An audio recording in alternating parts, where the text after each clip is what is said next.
نحمده ونصلي على رسوله الكريم أما بعد فأعوذ بالله من الشيطان الرجيم بسم الله الرحمن الرحيم رب اغفر لي ولوالدي وللمؤمنين يوم يقوم الحساب صدق الله العظيم. I want to begin by highlighting the fact that this is not my forte, it's not my comfort zone.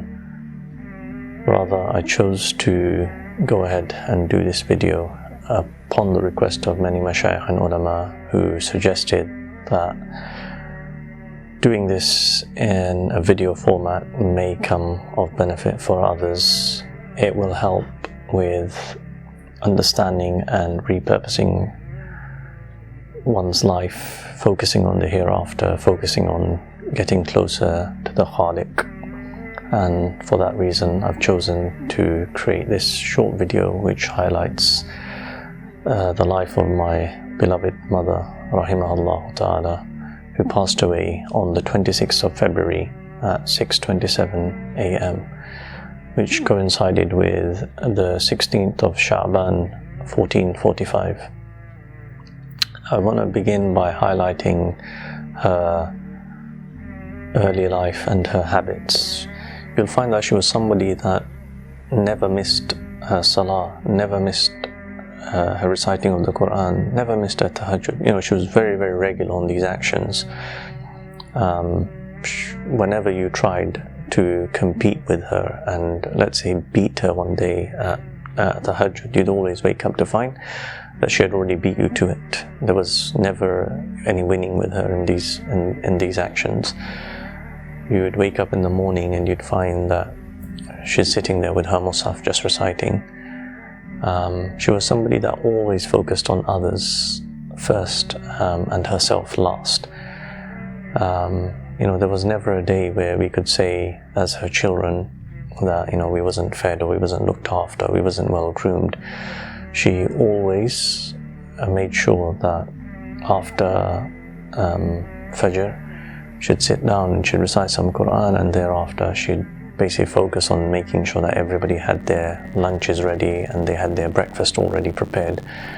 And, you know, you'd wake up, you'd have your breakfast, you'd pack your lunch, and off you go. And even when it came to these things, subhanallah, she would watch over you up until the moment you were no longer in her sight of vision. So I recall even when living in an upstairs flat, she'd poke her head out from the balcony and watch you go, and then as you turned the corner she'd then go to the window and she'd watch you from the window up until she could no longer see you. And these were just her loving traits that she had. She would always focus on charity. She would always try to focus on having an appeal ready well ahead of Ramadan. So 5-6 months before, she would always be asking me, oh, do you think that if we did an appeal for such and such, this would work? And I'd always say to her, look, you know, launching and running appeals where, you know, it's not charity registered, it's very tough. Whereas for her, these things wouldn't matter. For her, it was more about just making sure that somebody that was in need was being looked after. And so she'd always just say, look, just write me a text message and, you know, I'll share it with friends and family, and, you know, whatever they give, that's it. At least somebody's still looked after. And this would happen every single year. Ramadan was a period that she really looked forward to. I'd say it's no exaggeration if I was to say that Ramadan was probably her most favorite month. She was always preparing for Ramadan well in advance, 5-6 months or sometimes even longer. Before one Ramadan could end, she was already thinking about the next Ramadan. And this is how she lived her life. She did certain actions which, as a young child, I often overlooked, and I didn't think much of it. I used to think that everyone would do it. And these were little things which we only value now, especially in this day and age, where, just to mention one, for example, she would have special plates and cutlery just for Ramadan alone. And she'd put these away, and come Ramadan time, she'd bring it out. And at that time, you know, this is the plate that you'd know, and this is the cutlery that you'd know that was only used for iftar and suhoor.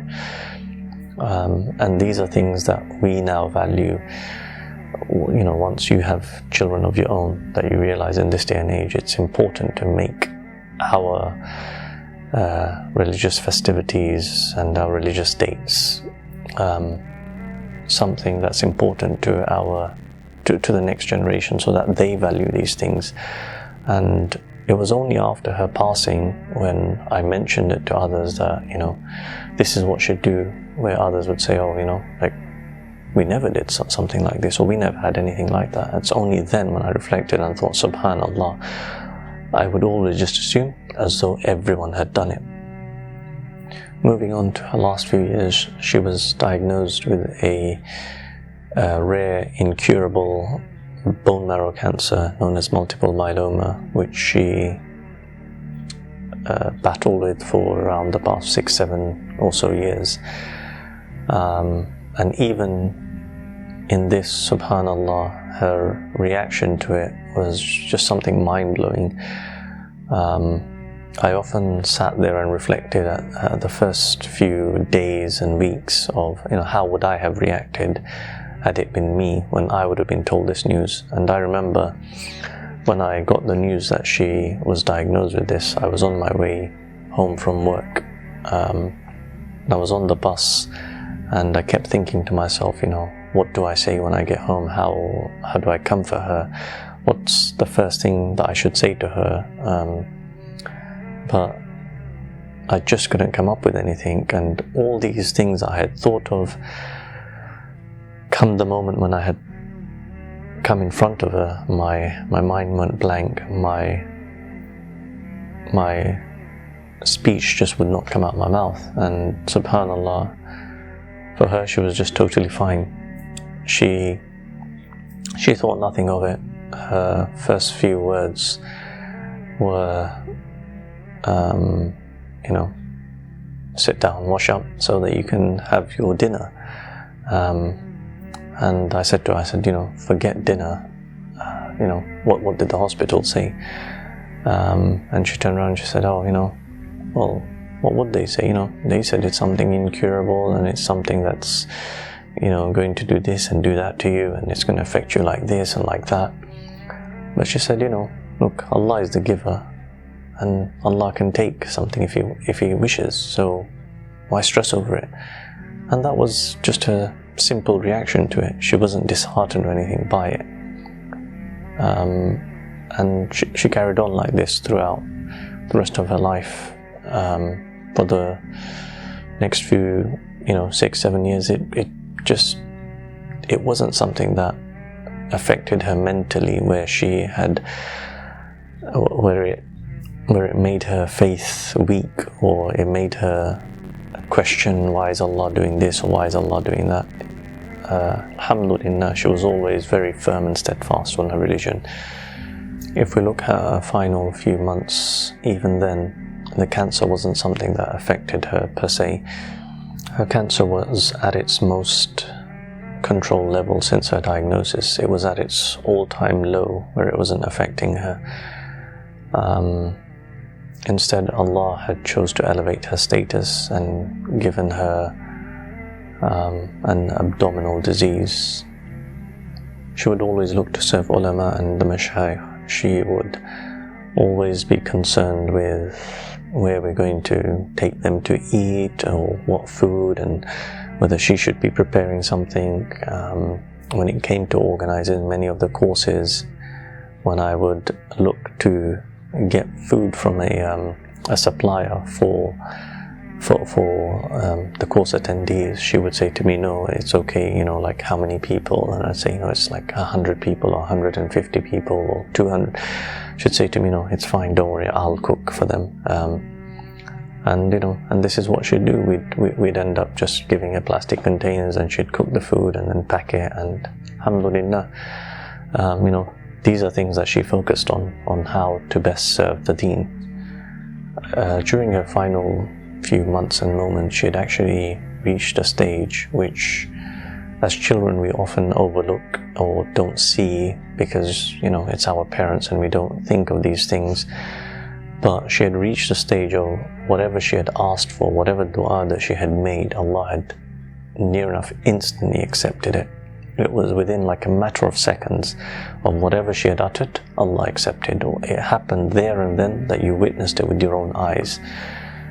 Just to share a couple of incidents as examples, there was an incident that occurred a few days before, or both these incidents were actually just a few days before her passing. One was where just a few days before she passed away, she was kept in a ward which was a female only ward, and that meant that male members of the family couldn't stay overnight with her. They were only allowed to visit her during the regular visiting hours, and other than that you'd have to leave, or you'd have to make sure that a female family member was present with her at all times. And there was a day where it was just a bit difficult for siblings or daughter-in-laws to stay with her on that day, and she had only mentioned to my younger brother, who was with her at the time, that if she could perhaps call this family friend, a female member that could stay with her. And she said, "Oh, let me just see whether she could stay." And just as she uttered her name, like lo and behold, at that very moment, this family friend just appears just around the curtain. So much so, even my mum was surprised that she jokingly said to her, she said, "Come and let me just touch you and just see, are you a human, or are you an angel, or something of some sort?" Subhanallah. To share another incident, a relative of mine, my mother's nephew, she hadn't seen him for 10-15 years or so, because he lived up north, and at the time, a few days before, she said to me, she said, "Oh, I only yearn just to see him one time." And that was it. And I came home that night and I got a call from him, and he said to me, he said, "Oh, come over, I'm at your neighbour's." And I said to him, "Look, I can't, because, my mother's really unwell and she's at hospital." And that was it. Straight away he went to the hospital, and she saw him, and she lovingly gave him a slap on the cheek and said, "If Allah extends my life, then we'll meet again. It's okay.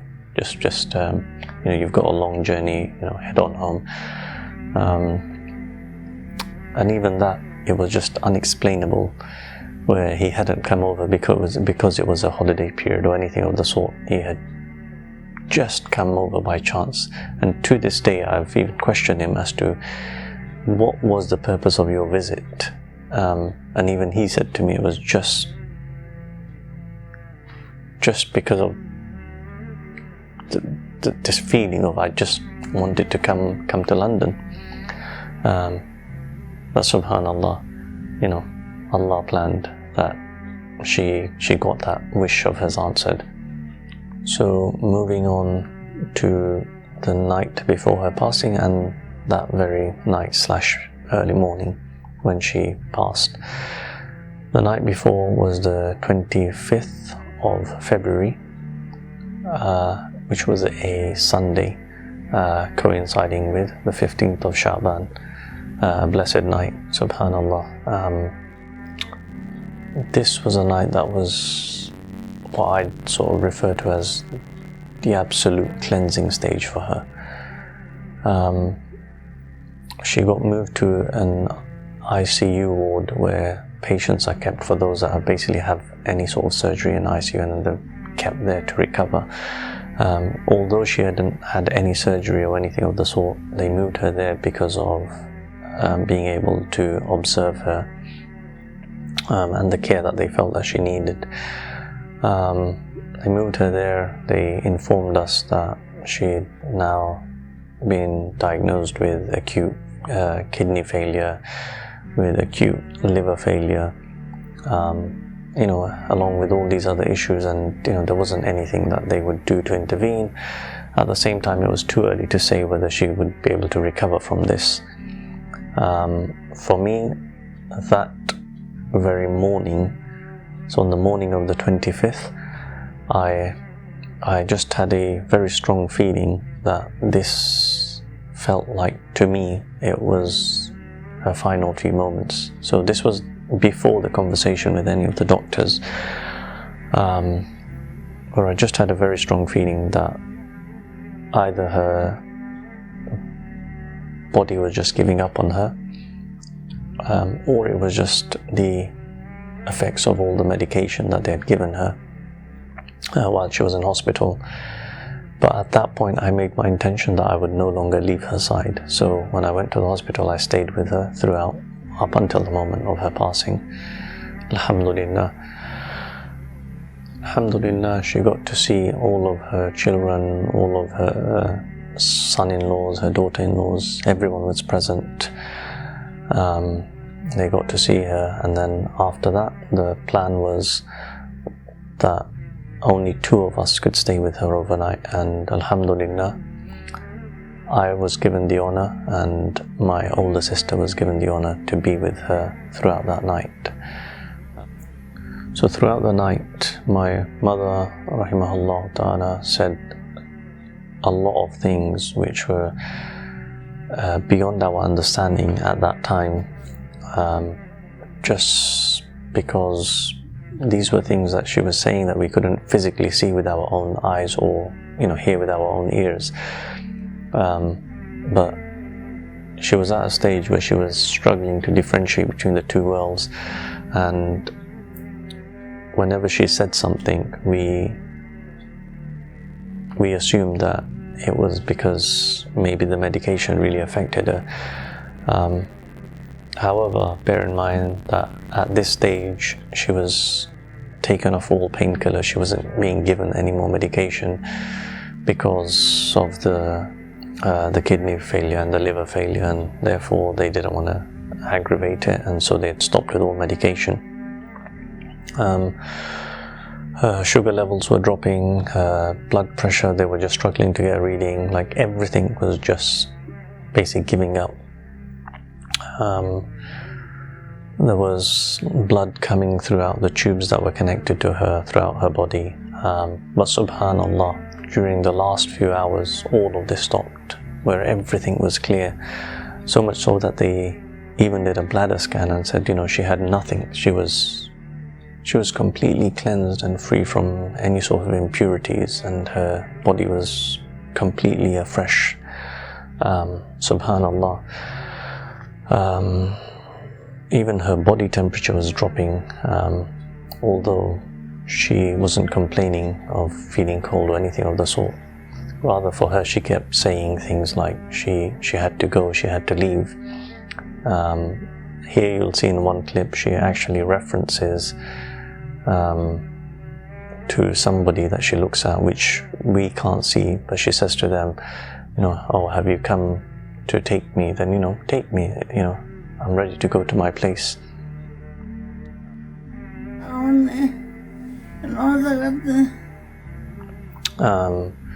There was an incident where she said she wanted to leave and she wanted to go, and just to sort of make it comfortable for her, to make it easy for her, I asked her whether she wanted to sit up, thinking that maybe that would help her. And even whilst both myself and my sister were trying to lift her up to put her in a sitting position, she kept saying to us that, no, you can't do it, neither of you guys can do it, tell the 2 men in white, if they come, they can do it for me, they can take me and I'll be fine.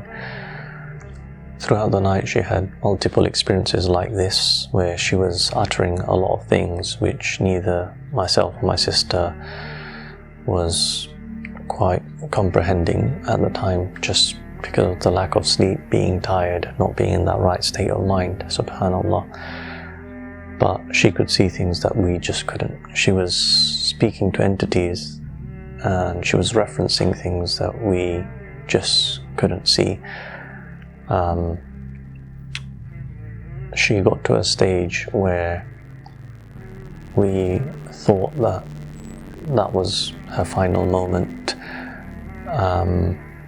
and the nurses and medical staff came in and they put an oxygen mask on her and, you know, stuck it up to the full.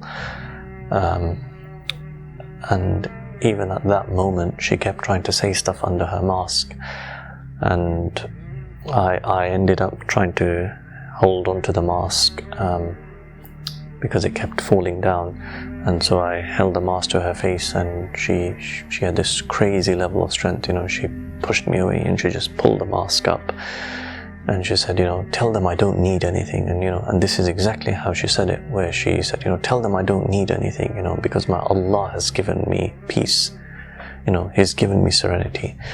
And even at that moment, the healthcare professionals, you know, turned around and they said, you know, like, what is she saying? And I remember I was just smiling because it just gave me this immense level of peace. This worry and concern was just completely melted away when she said it, and the way that she said it. So I just turned around to them and I smiled and I said, you know, she's saying she's fine, you know, she's at peace. And they just couldn't understand, they just couldn't comprehend, like, what is she talking about? But subhanallah, alhamdulillah, after that time we still had another hour and a half or so with her before her final moment. So at 6 a.m. I went off to the prayer room to go pray my Fajr, and I ended up coming back at around 6:18 a.m. And I came and I had sat down and I said to my older sister, you know, you might as well just go and pray because, you know, I'll be with her now. And my older sister had left at 6:20 a.m. At 6:20 a.m. my mother then said to me if I could come and just rub her tummy for her lightly. At that point I had just attempted to stand up from the seat that was just beside her bed, and as I was about to stand up, she said to me, she said, oh, you know, be careful, you know, don't bash your head. And because of the way that she said it with so much conviction, and although I had already been sitting here multiple times throughout the night and there was nothing above my head, I genuinely believed that there was something above my head because of the way she said it. And so I looked up like this to see that there was nothing there, and I said to her, like, what are you talking about? There's nothing there. And she said to me, she said, oh, like, can't you see? And I said, see what? And she said, the two pillars, you know, they bought the scales. She said, there's like a pillar there of the scales to carry out the measurements. And subhanallah, just to make her happy, I put my head down, and just in a sort of crouched position, I ended up moving to the other side, just to keep her happy and make sure that, you know, she was pleased at that moment. I went over to the other side and I just lightly pressed her tummy for her. At that point she said to me if I could just lightly fan her head, and so I was just fanning her head with one hand and pressing her tummy with the other. Then she asked me to just give her a bit of water, and I gave her some water, and I kept alternating between giving her water, fanning her head, and then giving her water and fanning her head, whilst with the other hand I was still massaging her tummy and just her chest area. And at that moment I could suddenly start feeling that her heart rate felt much more weaker, and it was just getting weaker and weaker. And so at that moment I was just about to open my mouth to, you know, say to her to say the kalimah, but subhanallah, before I could utter anything, she started saying La ilaha illallah, La ilaha illallah, La ilaha illallah. And at that point, because I had felt that her heart rate was getting weaker, I pressed the buzzer for assistance, and I moved my hand from her chest to her wrist and I checked the pulse there and it was weak, and then I moved it to her neck area and I could also feel that it was weak. I did this a total of 6 times,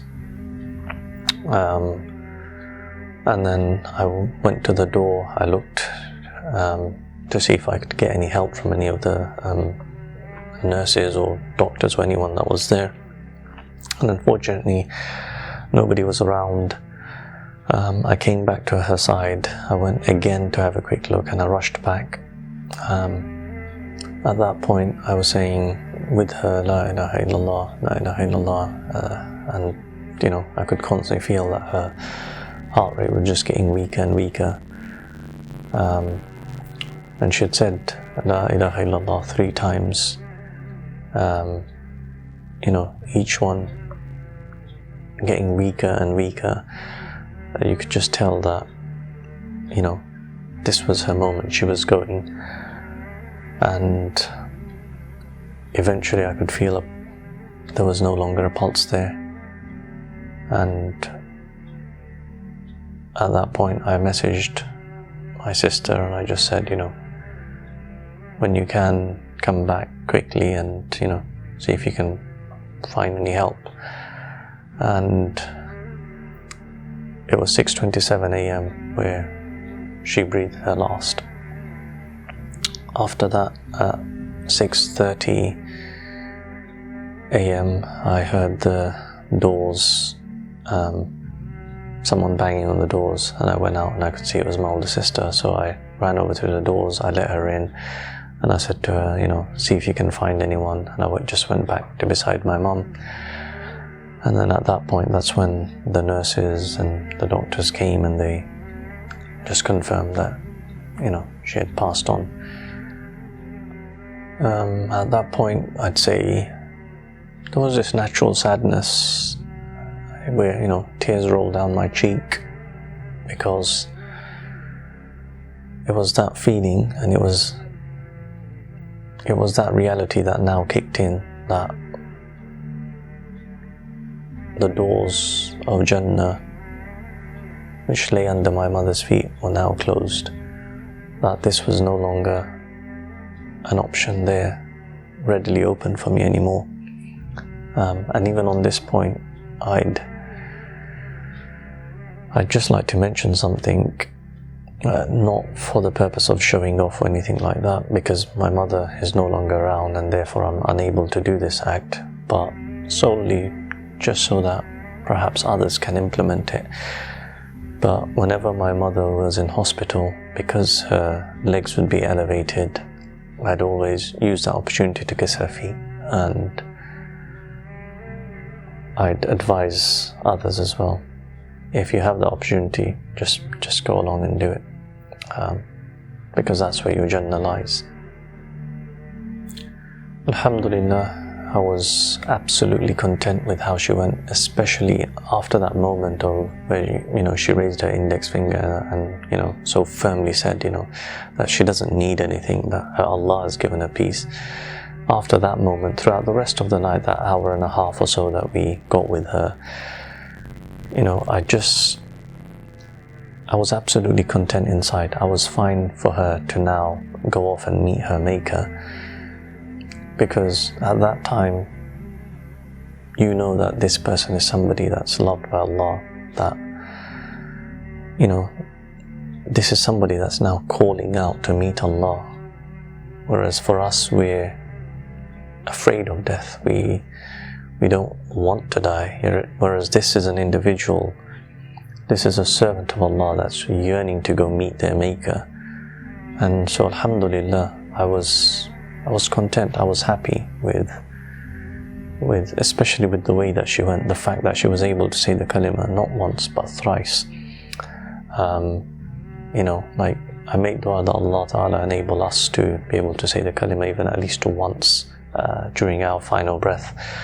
And even from hadith we know as well, the one that's, you know, utters La ilaha illallah, then for them, you know, it's Jannah. So, you know, for me, like, what else could I do but envy such a death? And alhamdulillah, it's moments like these that basically give us that hope, that make us feel grateful for Islam, that make us feel grateful, and we should show gratitude to Allah for making us Muslims, because it's things like this that are proof that Islam is the truth. Alhamdulillah, my mother passed away on a Monday, which even in there is a sign of the closeness to Rasulullah sallallahu alaihi wasallam, that she gets to pass away on a Monday. Alhamdulillah, I'm content in the way that my mother went. Like I say, it's a death that, I envy. Like Ibn al-Qayyim, Rahimahullah, mentions about the 4 types of people upon the passing of a loved one, and Alhamdulillah, I feel that I meet the first criteria of where I'm content with the decree of Allah. The Rida is there, and the Rahmah is there, the natural sadness is there. When it came to the funeral day, it was Thursday the 29th of February, and Alhamdulillah, there were a lot of ulama, mashayikh present. A lot of people came to me and said, like how come you're smiling and you're happy, and where I remember uncle from the front saf came to me and he asked me after the janazah salah, he said, is it your nikah today? And I smiled and I said to him, why do you ask? And he says, because you've just got a very big smile on your face, and you're hugging everyone, smiling, and greeting everyone in a very happy mood. So that's why. Is it your nikah? And I said, the happiness is like that of a nikah, except today's it's my mother's janazah. And he turned around and said, I'm lost for words, like I'm shocked. And I said, so why are you smiling? And I said to him, how can I not smile? Is it not a happy occasion where a believer passes away with the kalimah on their lips multiple times? Like, how can I not be happy? We ended up burying her at the Gardens of Peace, the Chigwell Cemetery, and subhanallah, it was raining the whole day. When we just took her coffin out of the hearse, the rain stopped, and we placed her in the grave and recited a little, made dua, and just after finishing the dua, the rain started again. And I remember some of the shuyukh even there, they turned around to me and they said, subhanallah, everything about her was just easy, where Allah made everything easy for those that were even affiliated to her in any way. And even this is an example, at the time of burying her, that even that was just so easy, that it wasn't raining, so it wouldn't drive anyone away, or it wouldn't make people rush on the inside. Everyone could just stand, relax, take your time, make dua, and then leave comfortably. Alhamdulillah, many have had dreams, including myself, multiple times, where whenever we've seen her, she's been in a happy state, or she's said that she's in a happy state, or she's better. And so even that gives the heart some contentment and gives the heart ease. Alhamdulillah. There's no doubt that there's not a day or a moment that goes by where I don't think of her, or I don't miss her. Like, wallahi, every single moment, she's constantly on my mind. Every single action that I do, I constantly think about. I'd call her every single day just to make sure that she was okay. Even when I had nothing to say, I'd call her just say, what are you doing? That's it, and just stay on the phone up until the moment she was ready to hang up. And I just wouldn't hang up, I'd just stay on the phone, and when she was ready, then she'd hang up. And even at times, if she hadn't pressed the end call button, I'd just stay on the phone and just listen, and then eventually she'd pick up her phone and she'd say, oh, you're still there, and then she'd hang up. Something that's given me contentment and is extremely pleasing to hear is that many relatives had come to me after the janazah, or even a few days after, spoken over the phone or where we met. They said, she said that she was pleased with you. Finally, I'd like to end by requesting that whoever hears or sees this video makes a sincere dua for my mother, rahmatullahi alayha. And I hope that whatever's been said in this short clip, that you can take some benefit from it, and that it helps us reevaluate our life and understand the true purpose of our life. I always remember one sheikh said, ultimately you will die the way you lived, and so I hope that this acts as a reminder for us, and so we can use it to inculcate actions within our lives that we do on the very day that we pass away and go to meet our Maker. And with that I end. Wa akhiru da'wana alhamdulillahi rabbil alameen.